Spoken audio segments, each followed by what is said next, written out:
धूमधाम से की पितरों की विदाई।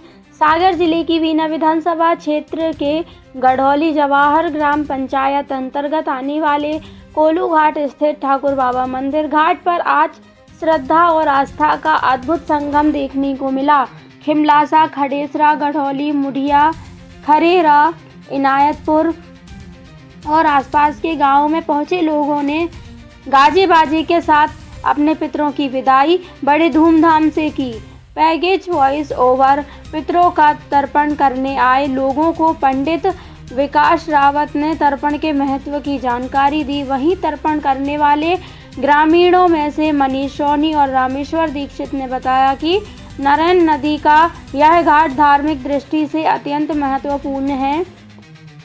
यहाँ दुर्गा विसर्जन, गणेश विसर्जन और कई धार्मिक आयोजन वर्षों से किए जा रहे हैं, लेकिन अफसोस की बात यह है कि अब तक इस पवित्र नदी पर पक्के घाट का निर्माण नहीं कराया गया है। ग्रामीणों का कहना है कि यदि घाट का निर्माण हो जाए तो दुर्घटनाओं से बचाव संभव होगा और श्रद्धालुओं को भी सुविधा मिलेगी।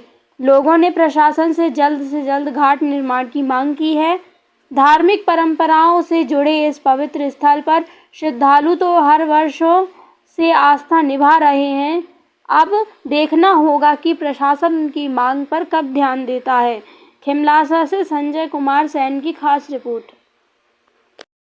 ओम कालाय नमः, ओम कालाय नमः, ओम ओदुपलाय नमः, ओम ओदुपलाय नमः, ओम ओदुपलाय नमः, ओम कन्या।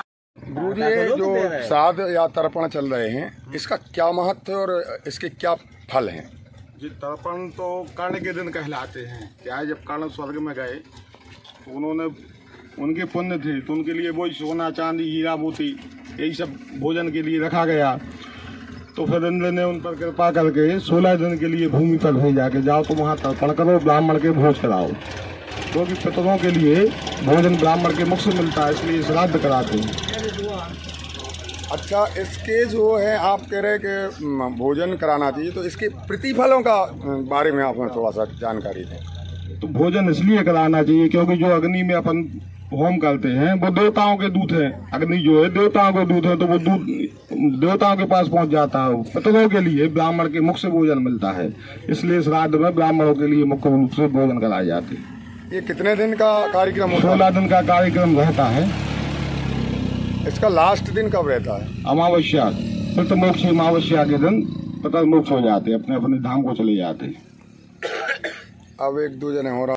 यहाँ पे जो आप अभी तर्पण के लिए आते हैं आप सभी लोग, और आप ही लोग जो है दुर्गा विसर्जन या गणेश जी विसर्जन के लिए आते हैं, और यहाँ गंदगी है, तो इस बारे में आपका क्या कहेंगे? ये कहना है कि घाट बनना चाहिए। क्या है कि दुर्गा विसर्जन में भी भीड़ रहती है, बच्चों का डर रहता है, गणेश जी विसर्जन में यही रहता है। तो घाट बन जाए तो वहाँ व्यवस्थाएं बन जाएंगी, तो क्या है कि परेशानी नहीं होगी और मतलब कोई हानि होने की संभावना नहीं है, क्योंकि घाट गहरा है और उतरने चढ़ने में परेशानी होती है। आप शासन प्रशासन से क्या चाहते हैं? यही चाहते हैं कि हम लोग यहाँ तर्पण करने आते हैं, गणेश जी विसर्जन करने आते हैं और दुर्गा जी विसर्जन करने आते हैं, तो प्रशासन से यही है कि घाट बन जाए ताकि हम लोगों को जो है ये अच्छा व्यवस्था मिल जाए और इसमें बढ़ावा भी मिलता है। हम लोग 5-6 गांव के लोग आते हैं, हाँ, एक गांव के नहीं आते हैं। ये कौन सा स्थान है? ये कोलू घाट है। ये किस पंचायत में आता है? गढ़ौली जवाहर पंचायत में आता है।